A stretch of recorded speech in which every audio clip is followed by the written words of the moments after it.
에서 23절까지의 말씀입니다. 구약 성경 1166면에 있습니다. 에스겔 13장 17절에서 23절까지의 말씀입니다. 구약 성경 1166면에 있습니다.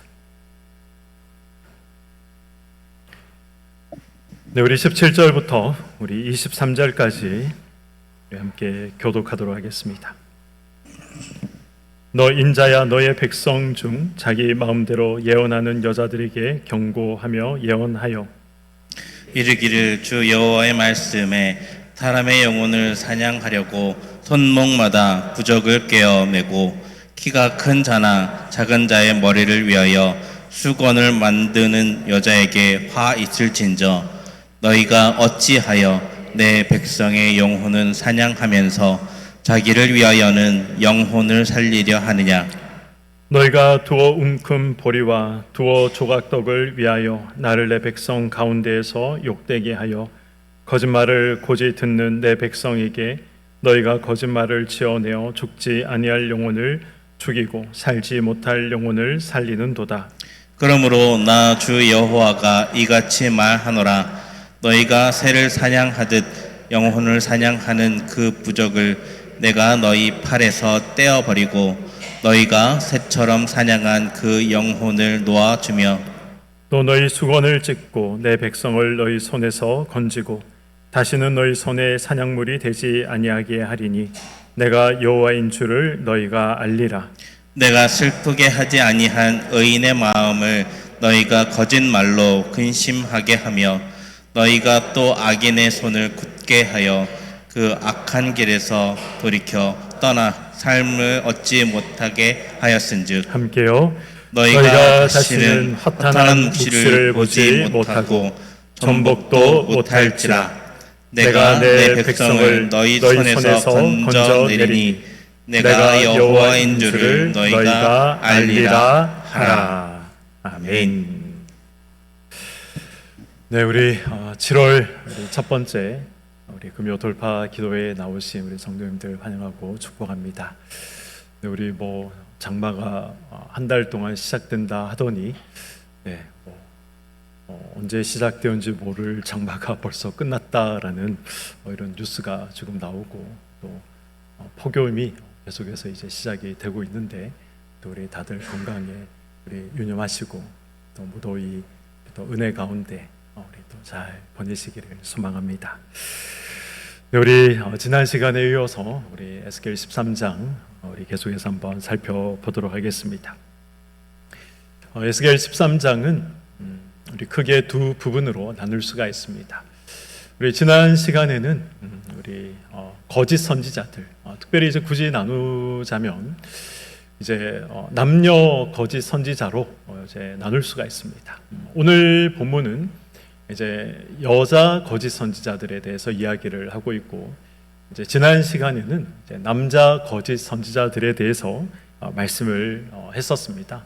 이제 하나님의 말씀으로 그럴듯하게 자신들을 포장해서 이제 거짓으로 이제 하나님의 말씀이다라고 예언을 했던 남자 거짓 선지자들에 대해서 하나님께서 심판하실 것이다라고 예언을 하신 그런 이제 말씀이었고, 오늘 본문은 이제 자신의 생계를 위해서 이제 거짓 예언을 하는 이제 이 여자 거짓 선지자들에 대해서 하나님께서 심판하실 것이다라는 그런 이제 심판의 예언을 말씀을 하고 있습니다. 오늘 본문 17절과 18절의 말씀을 한번 보도록 하겠습니다. 너 인자야, 너의 백성 중 자기 마음대로 예언하는 여자들에게 경고하며 예언하여 이르기를 주 여호와의 말씀에 사람의 영혼을 사냥하려고 손목마다 부적을 꿰어 매고 키가 큰 자나 작은 자의 머리를 위하여 수건을 만드는 여자들에게 화 있을진저 너희가 어찌하여 내 백성의 영혼을 사냥하면서 자기를 위하여 영혼을 살리려 하느냐. 이 17절과 18절 말씀 어떤 말씀인지 이해가 되십니까? 특별히 이제 18절 말씀을 보시면 이 거짓 여선지자들이 이제 어떤 모습을 하고 있는지 묘사를 하고 있습니다. 그들의 손목에는 부적을 깨어 메고 있다. 이렇게 이제 기록이 되어 있고 묘사가 되어 있습니다. 근데 이제 부적이라는 말, 성경을 보시면 이제 부적이라는 단어가 사실 잘 나오지가 않죠. 오늘 이 본문에 나오고 있는 이 부적이라는 말, 다른 곳에는 나오는 말이 아닙니다. 그래서 이 부적이라는 말이 다른 곳에도 등장을 하면 이 다른 곳에 어떻게 사용되고 있나, 어떻게 묘사되고 있나, 그 용례라도 좀 찾아보면 이런 부적은 이런 경우에 사용되는구나, 또 이런 모양으로 또 묘사되는구나, 우리가 좀 추측을 해볼 수 있지만 오늘 본문에만 이 부적이라는 단어가 나오기 때문에 이 부적이 무엇인지 또 어떤 용도로 사용되었는지 우리가 정확하게는 잘 알 수는 없습니다. 그러나 20절을 보시면 너희가 새를 사냥하듯 영혼들을 사냥하는 그 부적을 내가 너희 팔에서 떼어버리고, 이런 말씀이 기록되어 있죠. 그래서 이런 말씀으로 미루어 보아서 아마 이 사람들의 영혼을 혼란하게 만드는 아마 그런 용도로 사용되었던 그런 이제 부적이 아니었겠느냐, 그렇게 한번 추측을 해볼 수가 있습니다. 우리나라 무당들이 구슬할 때 영기라고 하죠. 이제 이 무깃발이라고 해서 왜 그 영화나 아니면 보신 분들도 계실지 모르겠습니다. 막 무당들이 구슬할 때 빨간색, 흰색 깃발 들고 막 이렇게 흔들지 않습니까? 그런 용도로 사용되었던 이 부적이 아니었을까 한번 우리가 생각해 볼 수 있는 것이죠. 이 선지자들은 자신을 찾아온, 자신에게 자신의 미래를 물어보기 위해서, 점괘를 알아보기 위해서 자신을 찾아온 그런 사람들을 현혹하기 위해서 자신의 손목이나 자신의 이 팔뚝에 이 부적을 매달고 자신이 직접 신으로부터 계시를 받는 어떤 특별한 존재다라는 것을 이 자신을 찾아온 사람에게 알리기 위해서 현란하게 이 자신의 손목에다가 그런 어떤 부적과 같은 것을 매달고 사람들에게 보여주고자 했던 것이죠. 18절에 등장하는 수건, 이 수건도 아마 같은 용도로 사용되었을 것입니다. 제가 앞에서도 무당 이야기를 했지만 우리나라 무당들도 그렇지 않습니까? 모자 같은 것을 쓰죠. 갓 같은 것도 쓰지 않습니까? 자신에게 신이 임했다라는 것을 이제 사람들에게 표현하기 위해서 무관이라고 하는데 갓같이 생긴 것들, 그런 것을 쓰기도 하고, 또 이제 이렇게 내려오는 꽃갈 같이 흰 모자 같은 그런 것을 쓰고 이제 구슬하는 그런 무당도 있지 않습니까? 이 자신의 얼굴이 보이지 않도록, 수건도 마찬가지입니다. 자신의 얼굴이 보이지 않도록 벨 같은 것이죠. 머리부터 발끝까지 자신의 얼굴을 가리고 뭔가 신비롭게 보이기 위해서, 또는 상대방을 위협하는 그런 존재로 보이도록 하기 위해서 이 머리부터 발끝까지 이 베일을 쫙 내리고 사람 앞에 자신의 모습을 드러냈던 것이죠. 이런 분위기를 통해서 자신을 찾아온 사람을, 그 사람의 정신을 통제하고자 했던 그런 이제 효과를 내고자 했던 것입니다. 무엇입니까? 이것이 결국 생명이 아니라, 그 사람을 하나님께로 아니라 자신의 의도대로, 자신의 마음대로 조정하고자 했던 그런 이 마음이 그러한 복장에서, 이 부적에서, 수건에서, 베일에서 나타나고 있었던 것입니다. 그래서 하나님은 어떻게 말씀하십니까? 영혼을 사냥하고자 하는 자들이다라고 말씀하고 있는 것입니다. 이런 거짓 선지자들의 행위가 과연 우리와 무슨 상관이 있는가? 나와 아무 상관이 없다. 우리는 이렇게 생각할 수가 있습니다. 그러나 영혼을 사냥하는 자들은 항상 우리 주변에 있기 마련입니다. 오락이나 재미라는 이름으로 포장해서 또 영혼을 사냥하는 그런 사람들, 그러한 일들이 오늘날에도 비일비재하게 있습니다. 얼마 전에 이제 목장 모임을 하고 있는데 이 아이들이 유튜브를 보고 있는 거예요. 보면서 뭘 하는지 아십니까? 이 분신사바를 따라하고 있는 겁니다. 사무실에서 이제 목장 예배를 드리고 있는데 아이들이 유튜브를 보면서 그 분신사바 이 주문을 따라서 아이들이 외우고 있는 거예요. 제가 목장 예배를 드리다가 깜짝 놀라가지고 아주 따끔하게 혼을 낸 적이 있습니다. 요즘 젊은이들은 타로 점을 보는 걸 굉장히 가볍게 생각하죠. 아무렇지도 않게 생각을 하고 심지어 교회를 다니는 청년들도 타로 점을 그냥 재미로 보는 그런 경우들도 있습니다. 알게 모르게 우리의 영혼이 사냥당하고 있는 것이죠.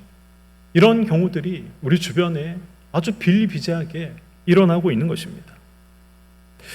오늘 본문 19절의 말씀을 보도록 하겠습니다.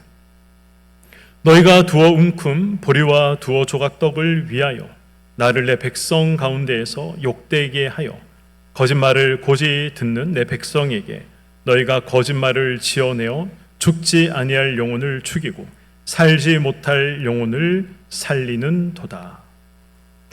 하나님께서 지금 지적하고 계시는 이 여선지자들의 죄가 무엇입니까?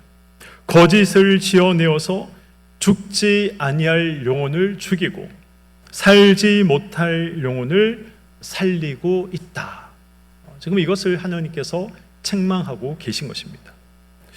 이 말씀의 의미가 무엇입니까? 하나님께서 판단하시기에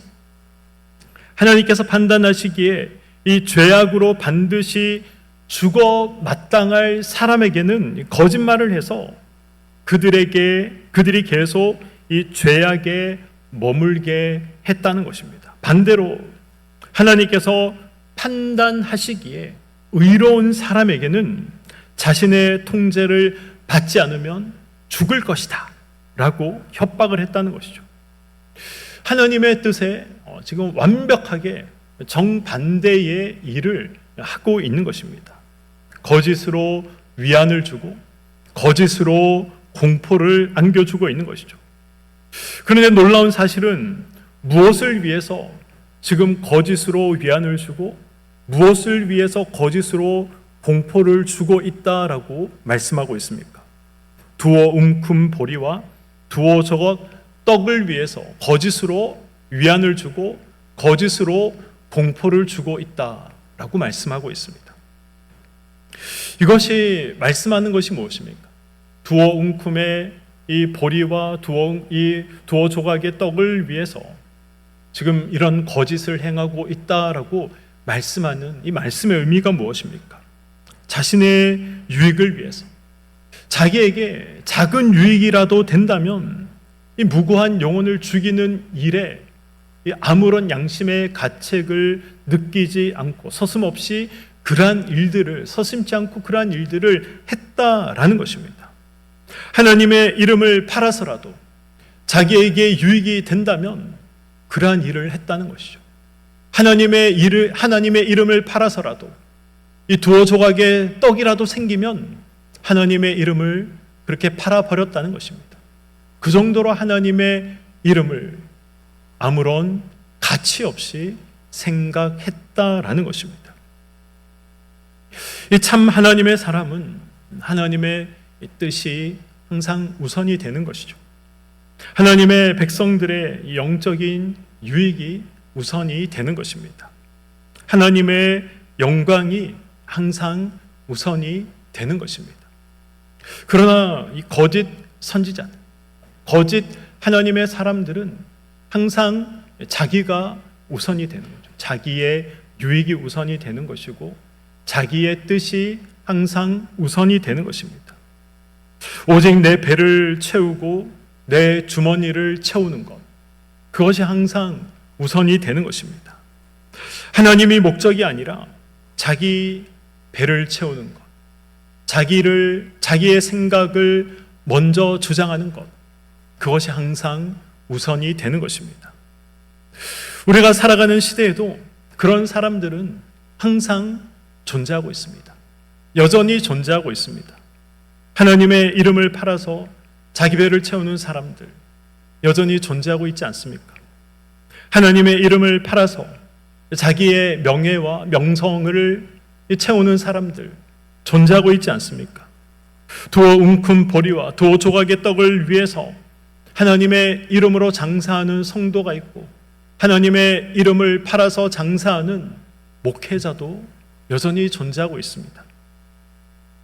거짓 여선지자가 손목에 부적을 매듯이 이 얼굴에 베일을 늘어뜨려서 자신을 신비한 사람으로 포장하고, 그리고 그것으로 사람을 위협해서 자신을 순수히 따라오도록 만들었던 것처럼 하나님의 말씀으로 사람들을 조정하고, 하나님의 말씀으로 사람들에게 위협하고 공포를 심어줘서, 그래서 하나님의 말씀을 마치 부적과 수건으로 사용하는 그런 사람들이 여전히 우리 가운데 존재하고 있는 것입니다.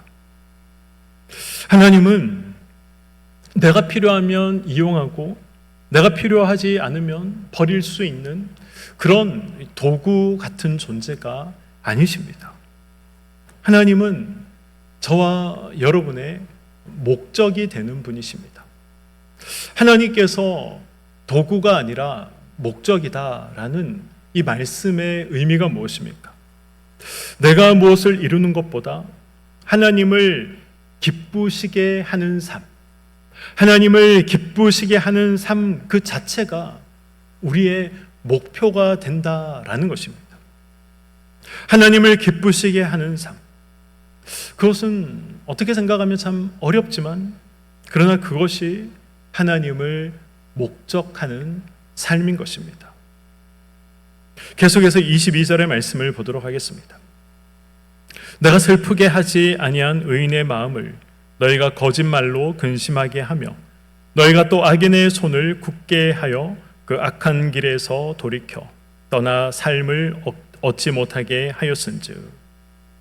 이 22절 말씀은 19절 하반절 말씀, 너희가 거짓말을 지어내어 죽지 아니할 영혼을 죽이고 살지 못할 영혼을 살리노도다, 이 말씀에 대한 이 해설에 해당하는 그러한 말씀입니다.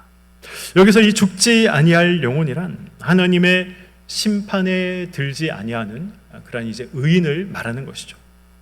의인은 이 거짓 선지자들의 말에 동조하지 않는 그러한 자들입니다. 거짓 선지자들은 의인들이 자신들의 말에 동조하지 않기 때문에 이 의인들의 의지를 꺾기 위해서, 자기 말에 복종하도록 만들기 위해서 거짓말로 하나님의 심판을 선포합니다. 거짓말로 자신의 말을 듣지 않으면 하나님께서 멸망할 것이라고, 너를 심판할 것이라고 그렇게 거짓말로 의인을 협박합니다. 죽지 아니할 영혼을 죽인다라는 말씀이 바로 그런 의미인 것이죠. 살지 못할 영혼이란 하나님의 심판을 받을 악한 영혼들을 말하는 것이죠. 물론 이들의 구원을 하나님께서 원치 아니하시는가, 그런 것은 아닙니다. 하나님은 악인도 구원받기를 원하십니다. 하나님은 악인의 구원도 기뻐하십니다. 하나님은 악인이라도 이 멸망하는 것을 기뻐하지 아니하십니다. 하나님은 악인도 죄를 뉘우치고 회개하면 구원해 주시는 것이죠. 그것이 하나님의 마음입니다. 그러나 이 거짓 선지자들이 지금 무엇을 예언하고 있습니까? 이 악인들에게 평안을 이야기하고 있지 않습니까? 잘하고 있다. 하나님께서 그것을 좋아하신다. 기뻐하신다. 하나님이 그것을 심판하지 아니하실 것이다. 그러니 악인이 악에서 돌이키는 것이 아니라 계속해서 동일한 죄를 범하고 있는 것입니다. 회개의 기회를 박탈했던 것이죠. 지난 시간에 말씀드렸던 것처럼 이 거짓 선지자들이 이 남유다의 죄를 보고 괜찮다, 평안이 있을 것이다 라고 말하면서 남유다 사람들의 회개의 기회를 박탈했던 것처럼 이 악한 여선지자들도 지금 동일하게 악인들을 향해서 이 평안을 이야기하고 있는 것이죠. 동일하게 회개의 기회를 박탈하고 있었던 것입니다. 이 거짓 여선지자들의 축복의 말만 믿고 결국 이 회개의 자리로 가지 못하는 사망의 자리로, 사망을 향해서 달려가는, 그래서 하나님 앞에 돌이킬 수 없는 그런 이 저주를 받게 되었던 것입니다. 종종 하나님을 진심으로 사랑하는 사람들, 이 하나님의 뜻을 따라 살고자 하는 사람들조차 이 다수의 반대에 부딪히면, 많은 사람들의 반대에 부딪히면 내가 잘못 살아가고 있는 것인가? 이것이 하나님께서 원하시는 길이라고 확신을 했는데 많은 사람들이 아니라고 하니 이런 삶이, 내가 선택한 이 길이 하나님께서 원치 않는 길인가? 말씀이 말씀하는 길이 아닌가? 그렇게 우리가 의심을 품기도 합니다. 반대로 악을 행하면서 그릇된 잘못된 길을 걸어가는 사람이라 할지라도 많은 사람들이 그 길을 가고 있으면 자신이 행하고 있는 그릇된 삶, 또 악한 삶을 대수롭지 않게 생각하는 경우도 있는 것이죠. 그리고 오히려 자기처럼 살아가고 있지 않는 의인을 바라보면서 답답한 인생이다, 왜 저렇게 살아갈까? 그 의로운 삶을 살아가는 사람을 향해서 오히려 저 사람 때문에 우리의 이 화평이 깨어지고 질서가 깨어진다 라고 생각하면서 이 삿대질을 하고 그리고 이 조롱하는 그런 경우도 있을 때가 있습니다. 바로 이러한 것이 사람들의 본성인 것이죠. 특히 죄가 편만한 이 땅 가운데서 이런 일들은 얼마든지 일어날 수 있는 것입니다. 하나님께서 죄라고 말씀하신 것, 그것은 이 땅에서도 죄가 되어야 됩니다. 성경에서 sin이다, sin, 성경에서 죄다 라고 말씀하신 것을 이 땅에서 사람들이 행하면 crime, 범죄가 되어야 되는 것이죠. 저는 그런 생각을 항상 합니다. 하나님께서 죄다라고 말씀하신 것을 인간이 행하면, 이 땅에서 행하면 범죄가 되어야 되는데 점점 시간이 지나면 지날수록, 종말이 가까우면 가까울수록 그렇지 않은 경우들이 많이 생겨나고 있습니다. 그렇지 않습니까? 성경에는 분명히 동성애는 죄다라고 말씀하고 있습니다. 그런데 이제 더 이상 동성애는 죄가 아니다 라고 말하는 국가들이 얼마나 많아지고 있습니까? 정상적인 이 인권의 영역이다 라고 인정하는 국가들이 너무나 많이 생겨나고 있습니다. 동성 결혼을 인정하는 국가 얼마나 많이 늘어나고 있습니까? 우리나라도 더 이상 이 동거를 사회적인 죄다라고 사람들이 생각하지 않습니다. 성경은 생명은 하나님의 것이다 라고 말씀하고 있고 낙태를 죄다라고 말씀하고 있습니다. 그러나 낙태를 죄가 아니다 라고 말하는 국가들이 얼마나 많이 있습니까? 아무리 절대 다수가 의를 이 불의로 규정한다고 하더라도, 불의를 의로 규정한다고 하더라도 하나님은 그것에 대해서 미동조차 하지 아니하십니다. 사람들이 가치를 전도시키고 사람들이 참과 거짓을 뒤집어 엎는다 하더라도 하나님은 공의로 세상과 인생을 판단하십니다. 세상 모든 사람이 죄에 휩싸여서 불의를 의롭다, 거짓을 참되다, 악을 선하다, 그렇게 사람들이 말한다 하더라도 하나님은 여전히 불의는 불이다, 거짓은 거짓이다, 선은 선이다, 악은 악이다, 하나님은 말씀하십니다. 그리고 하나님의 기준대로 하나님은 악을 행한 자를 심판하시는 것이고, 하나님은 하나님의 기준대로 선을 행한 자를 하나님은 하나님의 기준대로 하나님께서 또 갚아주시고 복 주시는 것입니다. 온 세상이 불의에 휩싸여도 의를 추구했던 노아와 같이, 온 이스라엘이 불신과 불순종을 고집했을 때 하나님께 순종을 이야기했던 여호수아와 갈렙같이 하나님의 말씀의 원칙을 기준 삼고 살아가는 길, 오직 진리에 입각해서 살아가는 그러한 삶이 저와 여러분의 삶이 되어야 할 것입니다. 오늘 말씀을 뵙도록 하겠습니다. 오늘 본문에 등장하는 이 거짓 여선지자, 왜 거짓 여선지자가 되었습니까?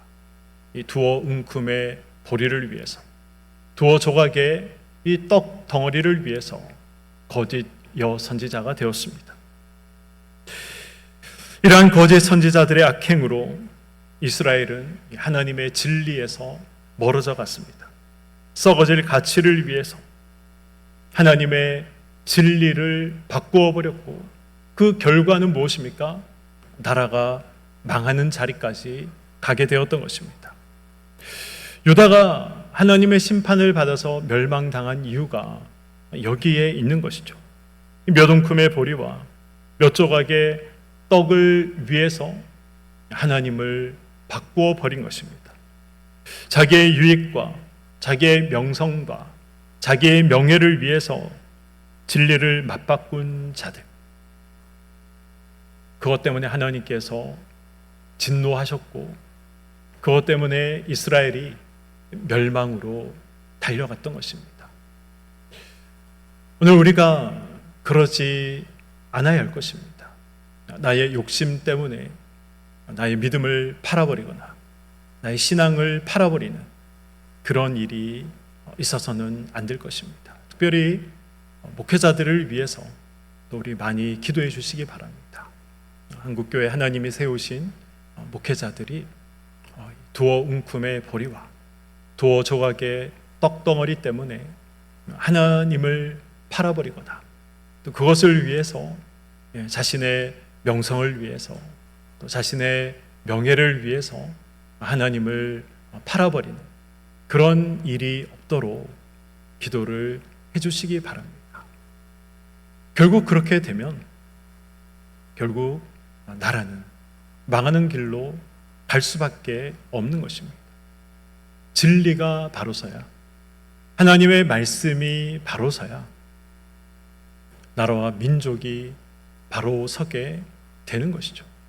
그것이 성경이 저와 여러분들에게 말씀하고 있는 것입니다. 어디 나라와 민족뿐이겠습니까? 개인이 그렇고 우리의 가정도 그렇습니다. 우리의 가정이 또 우리 각자가 하나님 말씀이 바로 세워질 때에 다른 곳으로 하나님의 이름을 우리가 팔지 않을 때 우리 삶 가운데 하나님의 놀라운 은혜의 역사가 또 나타나게 되는 것이고 세워지게 되는 것입니다. 우리는 하나님이 도구가 아니라 하나님이 목적이 되는 그런 인생이 되어야 합니다. 나의 기쁨을 위해서 하나님을 도구로 사용하는 것이 아니라 하나님의 기쁨을 위해서 나를 사용해야 하는 것입니다.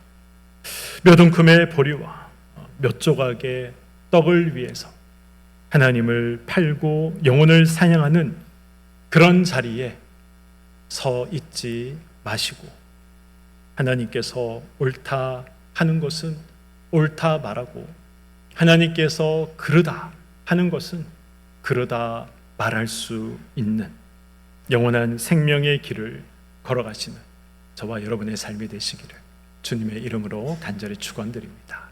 아멘.